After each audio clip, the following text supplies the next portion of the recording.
Hi hello ನಮಸ್ಕಾರ. ನಿಮಗೆಲ್ಲರಿಗೂ ಸ್ವಾಗತ ಆಶಾ ಅಡುಗೆ ಮನೆಗೆ. ಕೆಲವೊಂದು ಸರ್ತಿ ಮನೆಯಲ್ಲಿ ಮಂಡಕ್ಕಿ ಹಾಗೆ ಬಿದ್ದು ಹೋಗ್ತಾ ಇರ್ತವೆ, ಇಲ್ಲ ಕೆಲವೊಂದು ಸರ್ತಿ ಪ್ಲೇನ್ ಮಂಡಕ್ಕಿನ ಯಾರೂ ತಿನ್ನೋದಿಲ್ಲ. ಆದರೆ ಈ ರೀತಿಯಾಗಿ ನೀವು ಮಂಡಕ್ಕಿ ಮನೆಯಲ್ಲಿ ಉಳಿತಾ ಇದ್ರೆ ಈ ರೀತಿಯಾಗಿ ಬ್ರೇಕ್ಫಾಸ್ಟ್ನ ಮಾಡಿ ತಿನ್ನೋದ್ರಿಂದ ಎಲ್ಲರೂ ತಿಂತಾರೆ. ಮಂಡಕ್ಕಿ ಕೂಡ ಯೂಸ್ ಆಗುತ್ತೆ. ಹಾಗಾದರೆ ಇದನ್ನು ಯಾವ ರೀತಿ ಮಾಡಬೇಕು ಅನ್ನೋದನ್ನು ನೋಡೋಣ ಬನ್ನಿ. ಇದನ್ನು ಮಾಡಲಿಕ್ಕೆ ನಾನು 1 ಶೇರ್ ಆಗುವಷ್ಟು ಮಂಡಕ್ಕಿನ ತೆಗೆದುಕೊಂಡಿದ್ದೇನೆ. ಇದಕ್ಕೆ ನೋಡಿ ನಾವು ನೀರನ್ನು ಹಾಕಿ ಚೆನ್ನಾಗಿ ನೆನೆಸ್ಕೋಬೇಕಾಗುತ್ತೆ. ಇದನ್ನು ನೋಡಿ ಇಲ್ಲಿ ಫುಲ್ಲಾಗಿ ತುಂಬಿದೆ, ಆದರೆ ಇದು ನೆನೆದ ನಂತರ ಹಾಫ್ ಆಗಿಬಿಡುತ್ತೆ, ಅಂದರೆ ಅರ್ಧ ಕಪ್ಪದಷ್ಟು ಆಗಿಬಿಡುತ್ತೆ. ಇದನ್ನು ಚೆನ್ನಾಗಿ ನೀರಲ್ಲಿ ನೆನೆಸ್ಕೋಬೇಕಾಗುತ್ತೆ. ಈ ರೀತಿಯಾಗಿ ನೆನೆಸ್ಕೊಂಡ ನಂತರ ನೋಡಿ ಇದನ್ನು ಚೆನ್ನಾಗಿ ಕೈನಿಂದ ಹಿಂಡ್ಕೋಬೇಕು. ಈ ರೀತಿಯಾಗಿ ನೀರಲ್ಲಿ ನಾನು ಚೆನ್ನಾಗಿ ಇದನ್ನು ನೆನೆಸಿ ಒಂದು 5 ನಿಮಿಷ ಹಾಗೆ ಬಿಟ್ಟಿದ್ದೆ. 5 ನಿಮಿಷದ ನಂತರ ನೋಡಿ ಇದನ್ನು ಚೆನ್ನಾಗಿ ಹಿಂಡ್ಕೋಬೇಕು.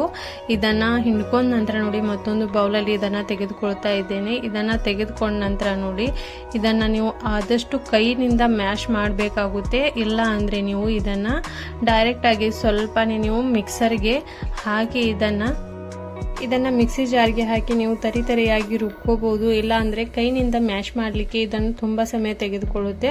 ಅದಕ್ಕೋಸ್ಕರ ನೋಡಿ ನಾನು ಇಲ್ಲಿ ಮಿಕ್ಸಿ ಜಾರಲ್ಲಿ ಹಾಕೊಂಡ್ರೆ ತುಂಬಾ ಒಳ್ಳೆಯದು. ಅದರ ನಂತರ ನೋಡಿ 8 ರಿಂದ 10 ಕರಿಬೇವಿನ ಎಲೆಯನ್ನು ಕಟ್ ಮಾಡಿ ಹಾಕಿದ್ದೇನೆ. 3 ರಿಂದ 4 ಹಸಿಮೆಣಸಿನಕಾಯಿನ ಸಣ್ಣಗೆ ಕಟ್ ಮಾಡಿ ಹಾಕಬೇಕು. ಅದರ ನಂತರ 1 ಈರುಳ್ಳಿನ ಕಟ್ ಮಾಡಿ ಹಾಕಿದ್ದೇನೆ, 1 ಟೊಮೆಟೊನ. ಇದರ ನಂತರ ನಾನು ಹಾಫ್ ಕಪ್ ಆಗುವಷ್ಟು ಕ್ಯಾಬೇಜ್ನ ಹಾಕಿದ್ದೇನೆ. ಇದು ಆಪ್ಷನಲ್ ಇದೆ, ನೀವಿದ್ರೆ ಹಾಕ್ಬೋದು, ಇಲ್ಲಾಂದರೆ ಸ್ಕಿಪ್ ಕೂಡ ಮಾಡ್ಬೋದು. ಅದರ ನಂತರ ನೋಡಿ 1 ಅರ್ಧ ಇಂಚಿಗಿಂತ ಸ್ವಲ್ಪ ಕಡಿಮೆ ನಾನು ಇಲ್ಲಿ ಹಸಿ ಶುಂಠಿನ ಹಾಕ್ತಾ ಇದ್ದೇನೆ. ಅದನ್ನು ಹಾಕಿದ ನಂತರ ನೋಡಿ 2 ಟೇಬಲ್ ಸ್ಪೂನ್ ಅಷ್ಟು ನಾನು ಇಲ್ಲಿ ಅಕ್ಕಿ ಹಿಟ್ಟನ್ನು ಹಾಕ್ತಾ ಇದ್ದೇನೆ. ನೀವು ಬೇಕಾದರೆ ಇಲ್ಲಿ ಸಣ್ಣ ರವೆ ಇದ್ರೆ ಕೂಡ ಹಾಕ್ಬೋದು. ಅದರ ನಂತರ ನೋಡಿ 2 ಟೇಬಲ್ ಸ್ಪೂನ್ ಆಗುವಷ್ಟು ನಾನು ಇಲ್ಲಿ ಕಡಲೆ ಹಿಟ್ಟನ್ನು ಹಾಕಿ ಹಾಫ್ ಟೇಬಲ್ ಸ್ಪೂನ್ ಅಷ್ಟು ಉಪ್ಪನ್ನು ಹಾಕ್ತಾ ಇದ್ದೇನೆ. ನೀವು ನಿಮ್ಮ ರುಚಿಗೆ ತಕ್ಕಷ್ಟು ಹಾಕ್ಬೋದು. ಅದರ ನಂತರ ಹಾಫ್ ಟೇಬಲ್ ಸ್ಪೂನ್ ಆಗುವಷ್ಟು ಜೀರಿಗೆನ ಹಾಕಿ ಚೆನ್ನಾಗಿ ಇದನ್ನು ನಾನು ಕೈನಿಂದ ಮ್ಯಾಶ್ ಮಾಡ್ತಾ ಇದ್ದೇನೆ. ಯಾಕಂದರೆ ಇದನ್ನು ನಾನು ಮಿಕ್ಸಿಗೆ ಹಾಕಿರಲಿಲ್ಲ, ಅದಕ್ಕೋಸ್ಕರ ನೋಡಿ ಇಲ್ಲಿ ಕೈನಿಂದ ಮ್ಯಾಶ್ ಮಾಡಲಿಕ್ಕೆ ನನಗೆ ತುಂಬಾ ಸಮಯ ತೆಗೆದುಕೊಂಡಿದ್ದೆ. ಅದಕ್ಕೋಸ್ಕರ ನೀವು ಇದನ್ನು ಮಿಕ್ಸಿ ಜಾರಲ್ಲಿ ಹಾಕಿ ಇದನ್ನು ಮ್ಯಾಶ್ ಮಾಡಿದರೆ ತುಂಬಾ ಒಳ್ಳೆಯದಾಗುತ್ತೆ. ಅದರ ನಂತರ ನೋಡಿ ಇದಕ್ಕೆ ಸ್ವಲ್ಪನೇ ನೀರನ್ನು ಹಾಕಿ ಚೆನ್ನಾಗಿ ಮಿಕ್ಸ್ ಮಾಡ್ಕೋಬೇಕಾಗುತ್ತೆ. ಸ್ವಲ್ಪ ನೀರು ಹಾಕ್ತಾ ಇದನ್ನು ಚೆನ್ನಾಗಿ ನಾವು ಯಾವ ರೀತಿಯನ್ನು ಹಿಟ್ಟನ್ನು ನಾದಲಿಕ್ಕೆ ರೆಡಿ ಮಾಡ್ಕೋತೀವಲ್ವ ಆ ರೀತಿಯಾಗಿ ನಾವು ಇದರ ಒಂದು ಡೋನ ರೆಡಿ ಮಾಡ್ಕೋಬೇಕು. ಇಲ್ಲಿ ನೋಡಿ ಈ ರೀತಿಯಾಗಿ ನಾನು ಚೆನ್ನಾಗಿ ಇದನ್ನು ಮಿಕ್ಸ್ ಮಾಡ್ತಾ ಇದ್ದೇನೆ. ಇವಾಗ ನೋಡಿ ಒಂದು ರೀತಿಯಾಗಿ ಗಟ್ಟಿಯಾಗಿ ಇದನ್ನು ರೆಡಿ ಆಗಿದೆ.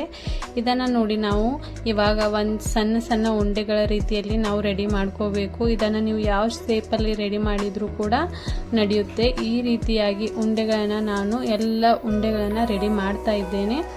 ಇದನ್ನು ರೆಡಿ ಮಾಡಿದ ನಂತರ ನೋಡಿ ಒಂದು ಸೈಡಲ್ಲಿ ಒಂದು ಪಾತ್ರೆಯಲ್ಲಿ ನೀರನ್ನು ಕುದಿಲಿಕ್ಕೆ ಇಡಬೇಕು. ಅದರ ಮೇಲೆ ಒಂದು ಚಾನ್ಗೆನ ಇಟ್ಟು ನಾವು ಇದನ್ನು ಚೆನ್ನಾಗಿ ಬಾಯ್ಲ್ ಅಂದರೆ ಸ್ಟೀಮ್ ಮಾಡ್ಕೋಬೇಕಾಗುತ್ತೆ. ಅದಕ್ಕೋಸ್ಕರ ಈ ರೀತಿಯಾಗಿ ಎಲ್ಲ ಉಂಡೆಗಳನ್ನು ಈ ರೀತಿಯಾಗಿ ನಾನು ರೆಡಿ ಮಾಡ್ಕೋತಾ ಇದ್ದೇನೆ. ಇದನ್ನು ನೀವು ರೌಂಡ್ ಶೇಪಲ್ಲಿ ಕೂಡ ಮಾಡ್ಬೋದು, ಇಲ್ಲಾಂದರೆ ಬೇರೆ ಶೇಪಲ್ಲೂ ಕೂಡ ಇದನ್ನು ರೆಡಿ ಮಾಡ್ಬೋದು. ಈ ರೀತಿಯಾಗಿ ಸ್ಟೀಮ್ ಮಾಡಲಿಕ್ಕೆ ನಾನು ಈ ರೀತಿಯಾದ ಒಂದು ಜಾಳಿಗೆನ ಇಟ್ಟು ಇದರ ಮೇಲೆ ಎಲ್ಲ ಉಂಡೆಗಳನ್ನು ಹಾಕಿ ಇದನ್ನು ಕೇವಲ 5 ನಿಮಿಷವರೆಗೂ ಚೆನ್ನಾಗಿ ಇದನ್ನು ಸ್ಟೀಮ್ ಮಾಡ್ಕೋಬೇಕು. ಈ ರೀತಿಯಾಗಿ ಎಲ್ಲ ಉಂಡೆಗಳನ್ನು ಸ್ಟೀಮ್ ಮಾಡಿಕೊಂಡು 5 ನಿಮಿಷ ಆದ ನಂತರ ನೋಡಿ ಇದನ್ನು ಒಗ್ಗರಣೆಯನ್ನು ಕೊಡಬೇಕು. ಇಲ್ಲಿ ನೋಡಿ 5 ನಿಮಿಷ ಆಗಿದೆ. ಇವಾಗ 5 ನಿಮಿಷ ಆದ ನಂತರ ಈ ರೀತಿಯಾಗಿ ಗಟ್ಟಿಯಾಗಿ ಇದು ರೆಡಿ ಆಗುತ್ತೆ, ತುಂಬಾ ಗಟ್ಟಿಯಾಗಿ ಬಿಡುತ್ತೆ. ಅದರ ನಂತರ ನೋಡಿ ಇದನ್ನು ಒಗ್ಗರಣೆ ಕೊಡಲಿಕ್ಕೆ ಒಂದು ಪಾತ್ರೆನ ತೆಗೆದುಕೊಳ್ತಾ ಇದ್ದೇನೆ. ಇದರಲ್ಲಿ ನಾನು 1 ಟೇಬಲ್ ಸ್ಪೂನ್ ಅಷ್ಟೇ ನಾವು ಆಯಿಲ್ನ ಹಾಕಬೇಕು. 1 ಟೇಬಲ್ ಸ್ಪೂನ್ ಆಯಿಲ್ ಹಾಕಿದ ನಂತರ ನೋಡಿ ಚೆನ್ನಾಗಿ ಬಿಸಿ ಆದ ನಂತರ ಹಾಫ್ ಟೇಬಲ್ ಸ್ಪೂನ್ ಆಗುವಷ್ಟು ಇದಕ್ಕೆ ನಾನು ಸಾಸಿವೆನ ಹಾಕ್ತಾ ಇದ್ದೇನೆ. ಹಾಫ್ ಟೇಬಲ್ ಸ್ಪೂನ್ ಆಗುವಷ್ಟು ಜೀರಿಗೆನ ಹಾಕಬೇಕು, ಅಥವಾ ಹಾಫ್ ಟೇಬಲ್ ಸ್ಪೂನ್ಗಿಂತ ಸ್ವಲ್ಪ ಕಡಿಮೆ ಹಾಕಿದರೂ ಕೂಡ ನಡೆಯುತ್ತೆ. ಅದರ ನಂತರ ಒಂದು 5 ರಿಂದ 6 ಕರಿಬೇವಿನ ಎಲೆನ ಕಟ್ ಮಾಡಿ ಹಾಕ್ತಾ ಇದ್ದೇನೆ.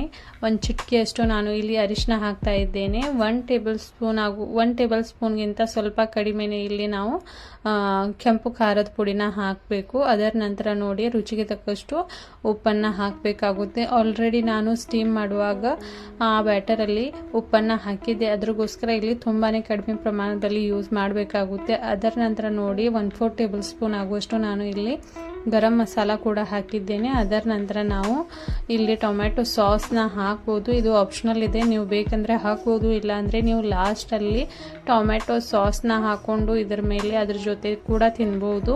ಅದರ ನಂತರ ನೋಡಿ ನಾವು ಈ ರೀತಿಯಾಗಿ ಸ್ಟೀಮ್ ಮಾಡಿರುವಂಥ ಎಲ್ಲ ಉಂಡೆಗಳನ್ನು ಇದಕ್ಕೆ ಹಾಕಿ ಸ್ವಲ್ಪ ಕೊತ್ತಂಬರಿ ಸೊಪ್ಪನ್ನು ಹಾಕಿ ಚೆನ್ನಾಗಿ ಮಿಕ್ಸ್ ಮಾಡ್ಕೋಬೇಕು. ಚೆನ್ನಾಗಿ ಮಿಕ್ಸ್ ಮಾಡುವಾಗ ತುಂಬ ಇದನ್ನು ಮಿಕ್ಸ್ ಮಾಡಬಾರ್ದು, ಯಾಕಂದರೆ ಈ ಉಂಡೆಗೆಲ್ಲ ಮುರಿಲಿಕ್ಕೆ ಸ್ಟಾರ್ಟ್ ಆಗುತ್ತೆ. ಅದ್ರಗೋಸ್ಕರ ನೋಡಿ 2ರಿಂದ 3 ಸರ್ತಿ ಚೆನ್ನಾಗಿ ಈ ರೀತಿಯಾಗಿ ಮಿಕ್ಸ್ ಮಾಡ್ಕೋಬೇಕು. ಈ ರೀತಿಯಾಗಿ ಮಿಕ್ಸ್ ಮಾಡಿದ ನಂತರ ನೋಡಿ ಇದನ್ನು ನೀವು ಟೊಮ್ಯಾಟೊ ಸಾಸ್ ಹಾಕ್ಕೊಂಡು ಕೂಡ ಸರ್ವ್ ಮಾಡಿ ತಿನ್ಬೋದು, ಇಲ್ಲಾಂದರೆ ಯಾವುದೇ ರೀತಿಯಾದ ಚಟ್ನಿ ಇದ್ದರೆ ಅದ್ರ ಜೊತೆ ಕೂಡ ನೀವು ಇದನ್ನು ತಿನ್ಬೋದು. ತುಂಬಾ ಟೇಸ್ಟಿಯಾದ ಬ್ರೇಕ್ಫಾಸ್ಟ್ ರೆಡಿ ಆಗುತ್ತೆ. ಒಂದು ಸರ್ತಿ ಟ್ರೈ ಮಾಡಿ, ಇಷ್ಟವಾದರೆ ಲೈಕ್ ಮಾಡಿ, ಶೇರ್ ಮಾಡಿ, ಸಬ್ಸ್ಕ್ರೈಬ್ ಮಾಡೋದನ್ನು ಮರಿಬೇಡಿ. Thanks for watching.